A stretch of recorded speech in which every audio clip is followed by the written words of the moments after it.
오늘 데카메론은 남장 수도원장을 만나 고리대금업자에서 스코틀랜드의 왕이 되는 알렉산드로 이야기입니다. 옛날 테달도라는 기사가 살고 있었는데 그는 매우 유복한 기사였으며 장남 람베르토, 차남 테달도, 삼남 아골란테라는 세 사람의 아들이 있었습니다. 이 세 아들은 큰 부자였던 아버지 테달도가 별세하고 막대한 동산과 부동산이 유산으로 남았을 때 장남이 아직 만 18세가 되지 않았지만 세 사람 다 벌써 늠름한 미남 청년이 되어 있었습니다. 아무튼 아들들은 돈과 부동산으로 큰 부자가 된 것을 알자 노는 것밖에 생각지 않고 누구의 눈치를 볼 것도 없이 재산을 물쓰듯 쓰기 시작했습니다. 많은 하인을 고용하고 값비싼 동물들을 기르고 호화로운 연회를 베풀고 누구에게나 선물을 주고 마상창 시합을 개최하며 귀족밖에 못하는 사치스러운 생활을 했으며 젊음이 바라는 대로 여색에도 빠졌던 것입니다. 이런 생활은 오래 가지 않아서 아버지가 물려준 재산은 금방금방 줄어들었습니다. 그리고 자기들의 수입만으로는 이 낭비를 감당할 수 없게 되어서 토지를 저당 잡히기도 하고 팔기도 하기 시작했습니다. 이렇게 오늘은 여기, 내일은 저기에 팔아먹는 동안에 세 사람은 재산이 아무것도 남지 않게 된 것을 깨닫게 되었는데 지금까지 막대한 재산으로 어두워져 있던 눈이 가난해져서야 비로소 떠진 거예요. 그래서 어느 날 람베르토는 두 아우를 불러 자기들이 얼마나 부모가 남긴 빚의 혜택을 입었고 재산이 얼마나 있었던가를 떠올린 후 자기들의 부질없는 낭비 탓으로 그 재산이 바닥이 나버렸다고 실토했습니다. 그래서 가장 좋은 방책으로 더 비참한 처지에 빠지기 전에 남아있는 얼마 되지 않는 물건이라도 팔아 함께 이곳을 떠나자고 제의했고 세 형제는 그렇게 하기로 했습니다. 그들은 아무에게도 작별 인사 한마디 없이 몰래 피렌체를 떠나 영국으로 건너가 살기로 하고 런던에서 조촐한 집을 한 채 사고 생활비를 아주 절약해 고리대금업을 시작했습니다. 그렇게 하는 동안에 다시 운이 돌아와 몇 해가 안 되어 막대한 돈을 저축할 수 있게 되었습니다. 그래서 한 사람씩 피렌체에 돌아와서는 원래 있었던 토지의 대부분을 다시 사들이고 다른 토지까지 사서 저마다 아내를 맞이했습니다.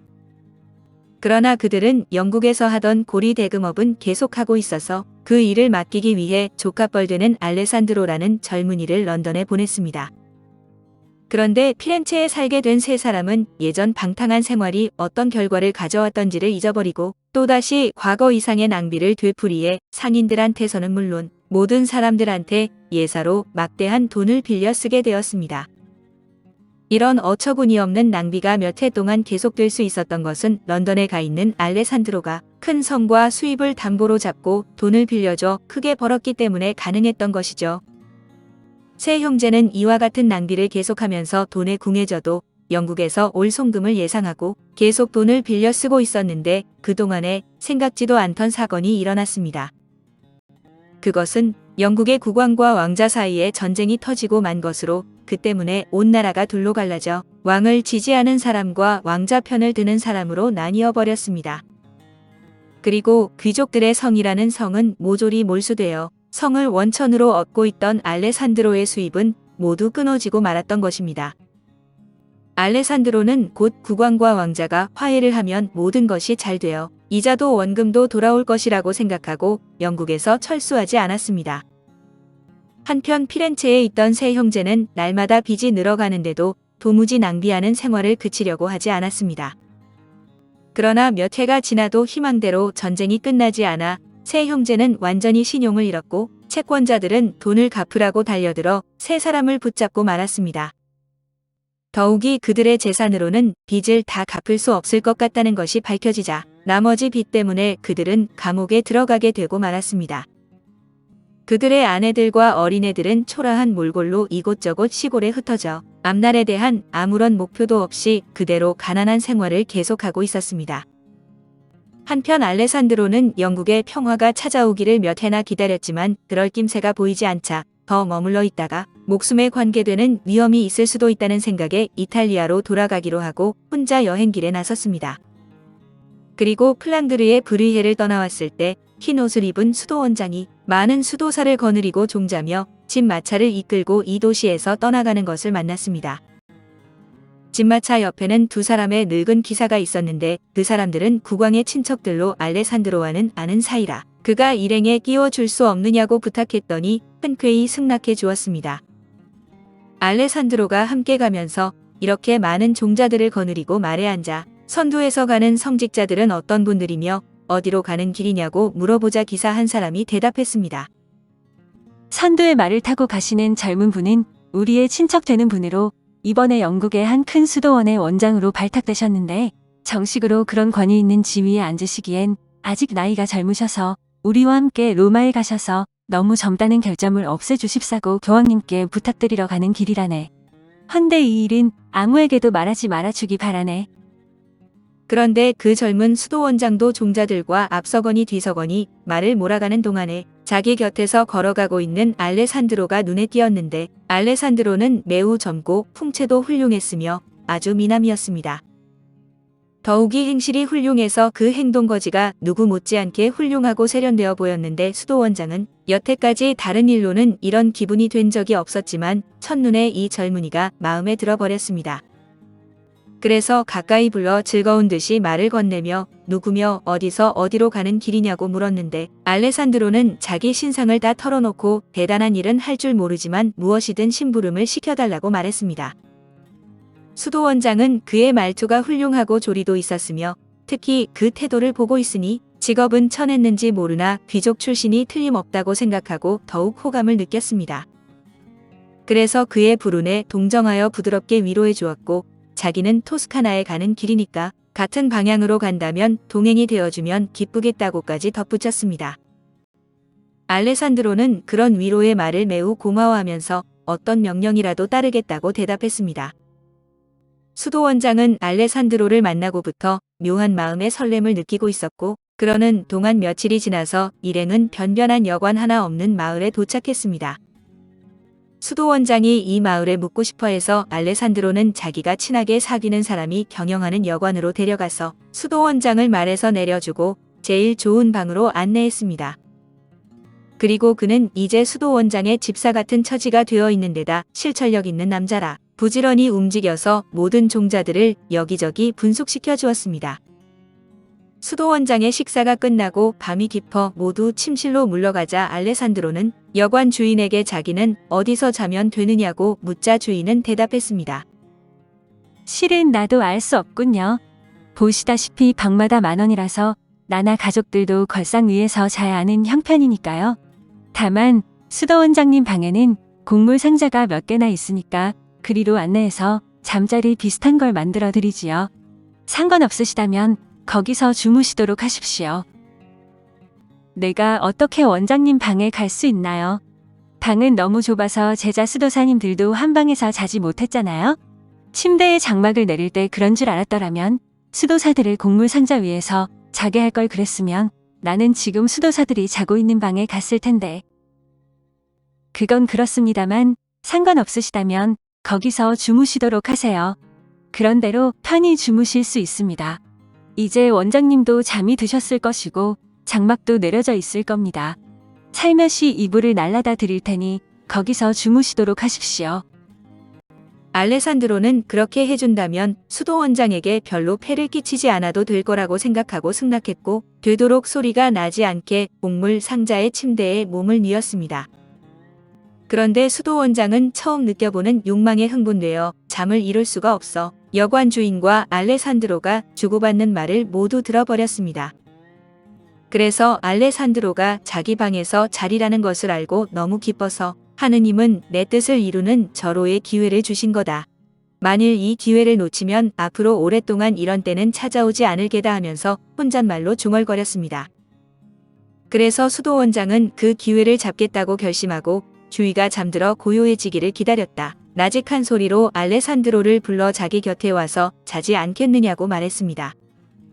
몇 번이나 정중하게 거절하던 그가 마침내 모시겨 옷을 벗고 그 옆에 가서 눕자 수도원장은 그의 가슴 위에 손을 얹고 연인들끼리 사랑을 호소할 때 하듯 쓰다듬기 시작했습니다. 이에 알레산드로는 깜짝 놀라 소리를 지를 뻔했는데 이런 불결한 사랑을 하다니 수도원장이라는 것은 거짓말이 아닐까 하고 의심하기 시작하면서 몸을 이리저리 움직여 쓰다듬으려는 손을 피했습니다. 수도 원장은 직감적으로 또한 알레산드로의 동작에서 자기가 의심을 받고 있다는 것을 깨달아 입고 있던 속옷을 벗고 알레산드로의 손을 잡아 자기의 가슴 위로 가져다 얹으면서 말했습니다. 알레산드로, 쓸데없는 의심은 하지 말아요. 여기 내가 감추고 있는 것을 만져봐요. 알레산드로가 수도 원장의 가슴을 더듬어 보니 마치 상아로 된 것 같은 둥글고 좀 단단하지만 부드러운 두 개의 유방이 있었습니다. 그것을 깨닫자 수도 원장이 여성이라는 것을 알았으므로 그 이상 상대편의 유혹도 기다리지 않고 느닷없이 그녀를 껴안고 입을 맞추려 하자 그녀는 말했습니다. 옆에 오시기 전에 제 말을 주의해서 들어주세요. 아시다시피 저는 여자이지 남자가 아닙니다. 처녀로서 집을 나와 교황님께 결혼 상대를 주선해 주십사고 부탁드리러 가는 길이었어요.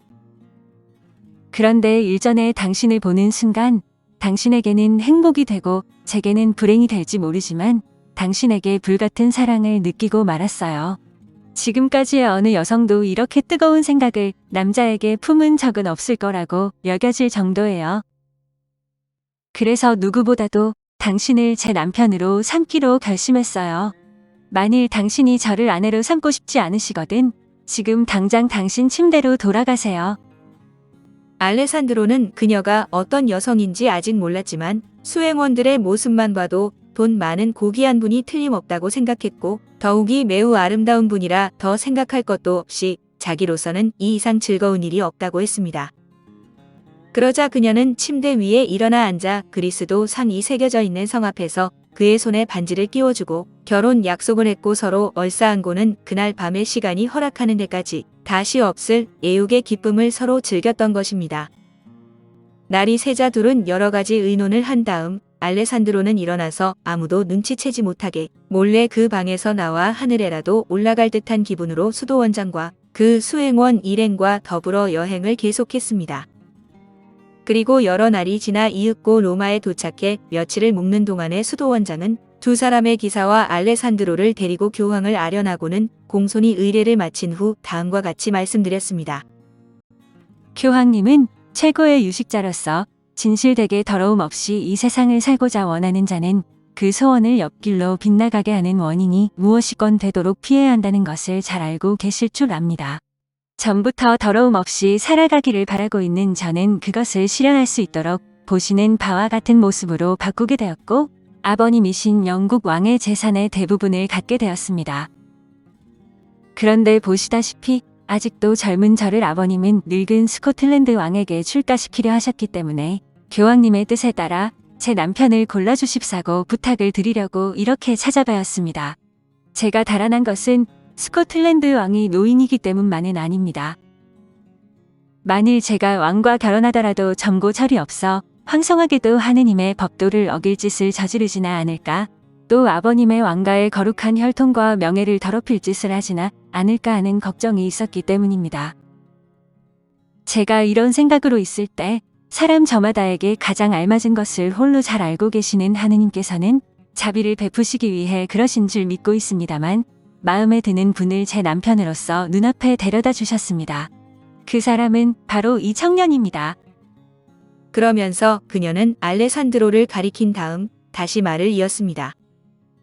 교황님이 보시는 이 사람은 왕가만큼 높은 혈통을 이은 사람은 아닙니다만 용기가 있고 일범절이 바르며 귀부인에게 결코 손색이 없는 분입니다. 그래서 저는 이 사람을 남편으로 골랐습니다. 이 사람도 그것을 바라고 있습니다. 아버님이나 다른 분들이 어떻게 생각하시든지 저는 결코 이 사람 이외의 분과는 결혼하지 않을 작정입니다. 그런 까닭으로 제가 일부러 여기까지 찾아온 여행의 가장 큰 이유는 없어져 버렸습니다. 그래도 제가 기꺼이 여행을 계속해 온 것은 이 도시 곳곳에 있는 성지를 순례하고 높은 성직자들을 뵙고 아울러 교황님도 뵙고 싶었기 때문입니다. 그리고 또 하느님 앞에서 저와 알레산드로가 한 결혼 맹세를 교황님을 비롯해서 다른 분들 앞에 서 당당히 발표하고 싶었기 때문입니다. 그래서 하느님이 마음에 드시고 저도 진심으로 기뻐하는 이를 교황님께서도 흔쾌히 허락해 주실 것을 진심으로 부탁드리고 또 교황님이 맡아 하시는 하느님의 뜻이 더욱더 확실해지고 그것으로 우리 두 사람이 다 함께 하느님과 교황님의 은혜로 평생을 복되게 보낼 수 있도록 교황님께서 축복을 내려주실 것을 부탁드립니다.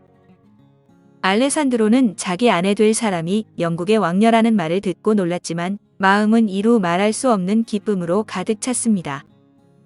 한편 교황은 공주의 행색과 그녀가 택한 길에 무척 놀랐지만 이제는 되돌릴 수도 없는 일이라서 그녀의 희망이 이루어지게 해주자고 생각했습니다. 그래서 먼저 기사의 흥분을 가라앉혀야 되겠다고 생각하고 기사들과 공주와 알레산드로를 화해시킨 다음 앞으로 해야 할 일을 명령했습니다. 교황은 정한 날이 오자 자신이 준비한 성대한 피로연에 초대한 추기경들 전부와 귀족들에게 왕족들 전부와 복장을 한 왕녀를 소개했는데 참석한 사람들은 모두 그 아름다움과 귀여움에 그저 눈이 휘둥그레질 뿐이었습니다. 그리고 역시 품위 있게 차려입은 알레산드로는 그 풍채며 태도가 고리 대금업을 하던 사람이라고는 도저히 생각할 수 없는 귀공자로 보였고 마치 왕자인 것처럼 보였습니다. 그래서 두 사람을 수행한 기사들조차 크게 경의를 표시하지 않고는 못 견딜 정도였습니다.